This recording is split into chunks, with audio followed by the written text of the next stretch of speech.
رہی زندگی تو پھر بات ہوگی، نہ رہی زندگی تو پھر یاد ہوگی، کی ہو غلطی تو معاف کر دینا، کیا پتہ یہ زندگی کی آخری شب بارات ہوگی۔ تو ناظرین السلام علیکم ورحمۃ اللہ وبرکاتہ۔ آج کا بیان حضرت محمد رضا ثاقب مصطفی کا بیان رہے گا کہ شب بارات میں ہم کس طرح عبادت کریں گے اور کس طرح اپنے گناہوں سے توبہ کریں گے۔ تو خاص کر شب بارات کے موقع پہ یہ بیان کی گئی ہے۔ تو چلیے بیان شروع کرتے ہیں بلا تاخیر۔ تو چلیے بیان شروع۔ شب نور شب برات کے نام سے معروف اور مشہور ہے۔ اس بابرکت شب کے دامن میں اتنی برکتیں اور اتنی رحمتیں ہیں کہ اللہ جل شانہ گناہ گاروں کو جہنم کی آگ سے آزاد فرما دیتا ہے۔ ام المومنین سیدہ طیبہ طاہرہ سیدہ عائشہ صدیقہ رضی اللہ تعالی عنہا فرماتی ہیں، ایک دن میں دیکھا کہ حضور میرے حجرہ میں نہیں ہیں، تو میں حضور کو تلاش کرنے نکلی۔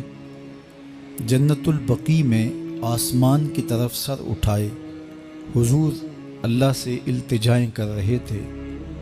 مجھے دیکھا تو ارشاد فرمایا، عائشہ کیا تم نے یہ سمجھا کہ اللہ کا رسول تم سے زیادتی کرے گا؟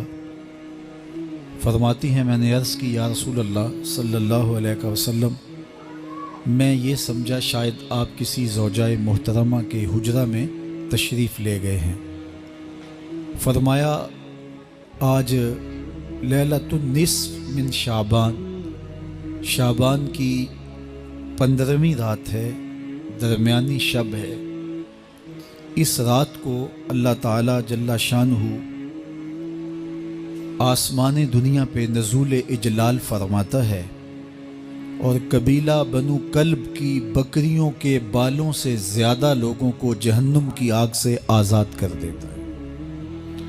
قبیلہ بنو کلب عرب کا بہت بڑا قبیلہ تھا جو بھیڑ بکریاں پالتے تھے اور لاکھوں کی تعداد میں ان کی بکریوں اور بھیڑوں کے ریوڑ تھے۔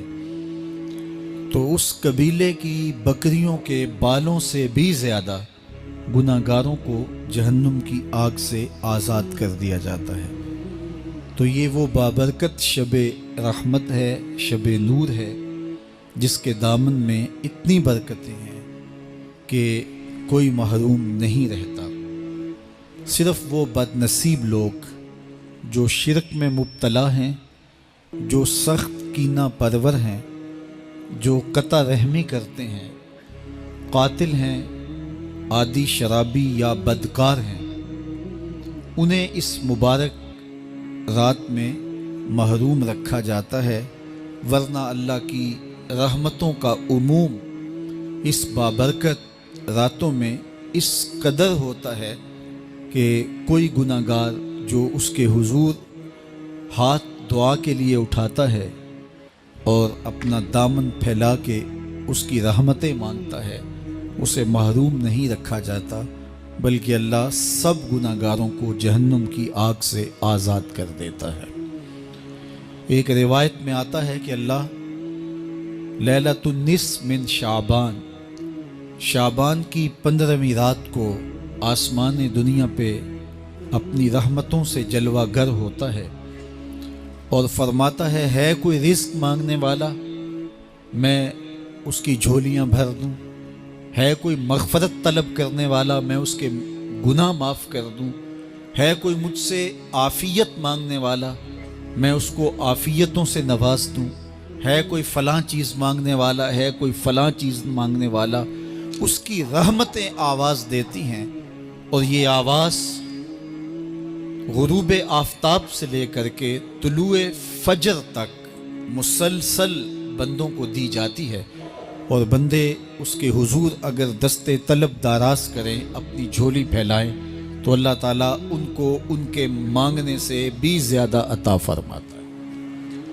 اس امت کو اللہ تعالیٰ نے اس طرح کی راتیں دے کر کے مغفرت، بخشش، غفران اور رحمتوں کی فراوانی نصیب کی ہے میرے حضور نے ارشاد فرمایا ایک شخص صبح سے لے کے ظہر تک مزدوری کرتا ہے، اس کو ایک قیراط ملتا ہے۔ ایک ظہر سے لے کر عصر تک مزدوری کرتا ہے، اس کا وقت تھوڑا ہے لیکن اس کو بھی ایک قیراط ملتا ہے۔ اور تیسرا شخص عصر سے لے کر مغرب تک مزدوری کرتا ہے، اس کو 2 قیراط ملتے ہیں، جبکہ اس کا وقت دونوں سے کم ہے۔ فرمایا پہلی مثال یہود کی ہے، دوسری مثال نصارہ کی ہے، اور تیسری مثال میری امت کی ہے کہ اس کو تھوڑے عمل پر زیادہ ثواب دیا جاتا ہے۔ تو یہود اور نصارہ نے اس پہ برا منایا تو حضور علیہ السلام نے فرمایا کہ اللہ نے ان کے اجر میں تو کمی نہیں کی لیکن مسلمانوں کو زیادہ اجر دے دیا، تو یہ اس کی کرم نوازی ہے۔ تو یہ تھوڑے وقت کی عبادتیں اور چند راتوں کی بیداری اور مخصوص اوقات میں اللہ کے حضور عبادت و ریاضت ایک گناہگار کو کہاں سے کہاں تک پہنچا دیتی ہے، اس کے گناہوں کی معافی کا ذریعہ بھی بنتی ہے اور درجات کی بلندی کا سبب بھی۔ دیکھیے لیلۃ القدر ایک رات 1000 مہینے کی عبادتوں سے بہتر قرار پاتی ہے۔ اسی طرح دیگر مواقع ہیں کہ اللہ تعالیٰ اس امت کے لیے رکھے ہیں، رحمت رب بہانہ می طلب، اور یوں بھی پڑھا گیا رحمت رب بہانہ می طلب۔ اس کی رحمتیں قیمت نہیں مانگتی اور اس کی رحمتیں بہانہ تلاش کرتی ہیں، تو وہ اپنے بندوں کو بخشنے پہ آمادہ ہے اگر وہ اپنا دامن طلب پھیلائیں۔ قرآن مجید میں ایک مقام دیکھیے کتنا دل آویز ہے، فرمایا ما یفعل اللہ بعذابکم، اللہ تمہیں عذاب دے کے کیا کرے گا؟ اس کی یہ چاہت نہیں ہے کہ تمہیں عذاب میں مبتلا کرے، اس کی چاہت یہ ہے کہ تم اس کی چوکھٹ پہ آؤ، جھولی پھیلاؤ، اس سے خیرات اور رحمت مانگو، اور وہ تمہارے ماضی کے سارے گناہ معاف کر کے، ساری غلطیاں معاف کر کے تمہیں اپنی رحمتوں سے مالا مال فرما دے۔ تو وہ بندوں کو بخشنے پہ، بندوں کی مغفرت کرنے پہ آمادہ ہے اور اس کی رحمتیں بہانے تلاش کرتی ہیں۔ اللہ اکبر۔ اور دوسری جانب اس کے بندے، اس کے مملوک، اس کی مخلوق، اور مخلوق کی گناہگار اور نیکوکار اس کی رحمتوں کے طالب ہوتے ہیں، بلکہ وہ گناہ کرنے کے بعد جب معافی مانگتے ہیں تو اللہ کو یہ معافی بہت پسند ہے۔ معافی مانگنا، اس کے حضور اپنے دامن کو پھیلانا، وہ اس کو بہت زیادہ محبوب ہے۔ انسان کی فطرت کے اندر گناہ رکھا گیا ہے۔ آگ، ہوا، مٹی، پانی، یہ ان 4 چیزوں کا مرکب ہے۔ اس کے جو عناصر ہیں اس میں کبھی اعتدال قائم نہیں رہتا اور اس سے گناہ سرزد ہو جاتے ہیں۔ گناہ کرنے کے بعد بندے کا اس گناہ پہ اصرار کرنا، اڑ جانا، ضد کرنا، توبہ نہ کرنا، اللہ کو یہ پسند نہیں۔ لیکن اگر اس سے گناہ سرزد ہو جائے تو پھر وہ توبہ کر لے تو اللہ کو یہ بہت زیادہ پسند ہے۔ جو اس سے ہو سکے نیکی وہ اللہ کے حضور پیش کرے، لیکن اس کے اندر جو شر رکھی گئی ہے، اس کے اندر جو قوتیں گناہ کی رکھی گئی ہیں، اس سے اگر اس سے گناہ سرزد ہو جائے تو پھر وہ اللہ سے توبہ کرے، اللہ کی طرف رجوع کرے، تو اللہ اس کی توبہ کو نہ صرف قبول کرتا ہے بلکہ اس کے گناہوں کو معاف کرتا ہے اور گناہوں کو بدل کے نیکیوں میں تبدیل کر دیتا ہے۔ جب گناہ نیکیوں میں تبدیل ہو گئے تو جتنا بڑا گناہ گار تھا اتنا بڑا نیکوکار ہو گئے۔ حضرت سیدنا عمر رضی اللہ تعالیٰ عنہ بازار میں جا رہے تھے تو ایک شرابی نے ہاتھ میں بوتل پکڑی تھی شراب کی، تو حضرت عمر ہاتھ میں درہ رکھتے تھے اور آپ کا جاہو جلال دیدنیت ہوتا، تو جو ہی حضرت عمر رضی اللہ تعالیٰ عنہ کو اس نے دیکھا تو ڈر گیا اور دل ہی دل میں کہا اے اللہ آج عمر کے قہر سے بچا لے، میں تیری بارگاہ میں سچی توبہ کرتا ہوں، اور جلدی سے شراب کو بغل میں چھپا لیا۔ اتنے میں حضرت عمر سر پہ پہنچ گئے اور گرج کر کڑک کے کہا کہ یہ تیری بغل میں کیا ہے؟ چونکہ اس کو بوتل چھپاتے دیکھا تھا تو وہ ڈر گیا اور ڈرتے ڈرتے کہنے لگا حضرت یہ سرکہ ہے۔ اب تھی تو شراب، لیکن ڈرتے ہوئے بولا حضرت سرکہ ہے. تو حضرت عمر نے کہا نکال. جب نکالا تو شراب نہیں تھی، واقعی سرکہ بن چکا تھا.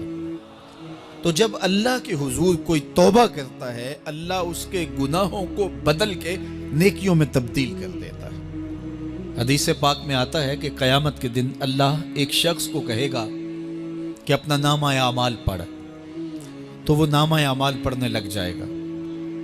تو نامہ اعمال کے اندر چھوٹے گناہ بھی ہوں گے، بڑے گناہ بھی ہوں گے. تو اللہ سے حیا کرتے ہوئے، شرم کرتے ہوئے وہ بڑے بڑے گناہوں کو چھوڑتا جائے گا اور چھوٹے چھوٹے گناہوں کو پڑھتا رہے گا.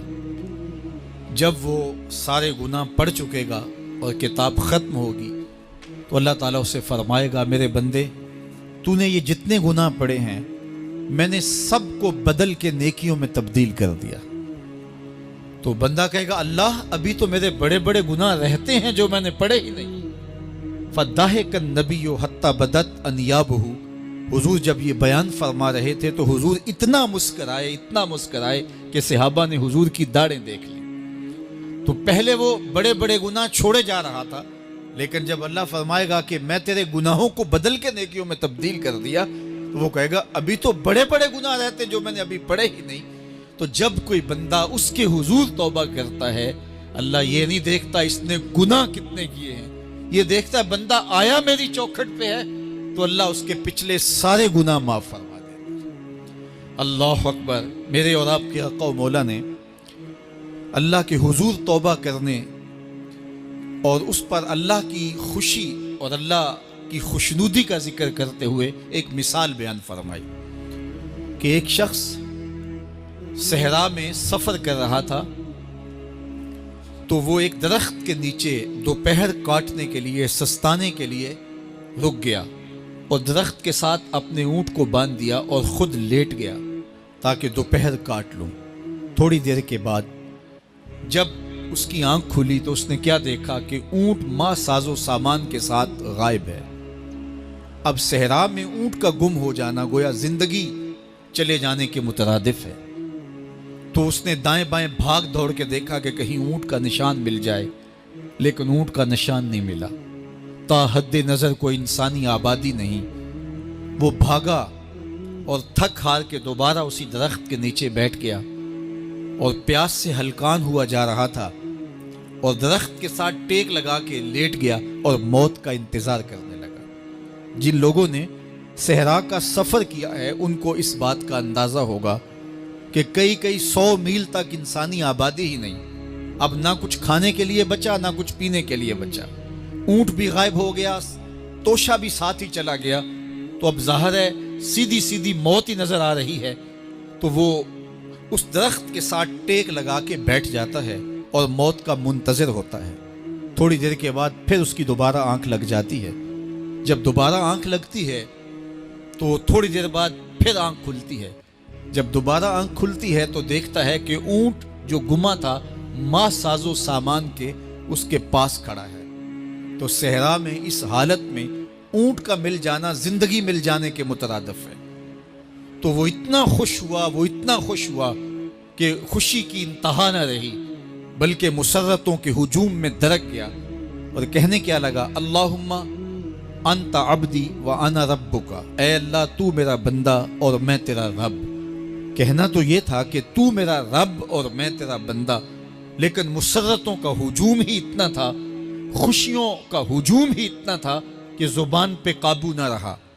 کسی کے آنے سے ایسے ہوش اڑے ساقی کے، شراب سیخ پہ ڈالی اور بوتل میں کباب. کہنا یہ تھا اللہم انت ربی وانا عبدک، لیکن اس قدر خوش ہوا جب بھی تیری قربت کے امکان نظر آئے ہم اتنے خوش ہوئے کہ پریشان نظر آئے. تو کہنا یہ تھا کہ اے اللہ تو میرا رب اور میں تیرا بندہ، لیکن خوشیوں کے ہجوم میں وہ کہتا ہے اللہم انت عبدی وانا ربک. اے اللہ تو میرا بندہ اور میں تیرا رب. حضور یہ بات بیان کرنے کے بعد صحابہ سے پوچھتے ہیں کہ ذرا بتاؤ اس بندے کو کتنی خوشی ہوئی کہ خوشی میں زبان بھی قابو نہ رہی اور اپنے آپ پہ کنٹرول نہ رہا، اور خوشیوں کے ہجوم میں اسے یہ بھی پتہ نہیں چل رہا کہ وہ کیا بول رہا ہے.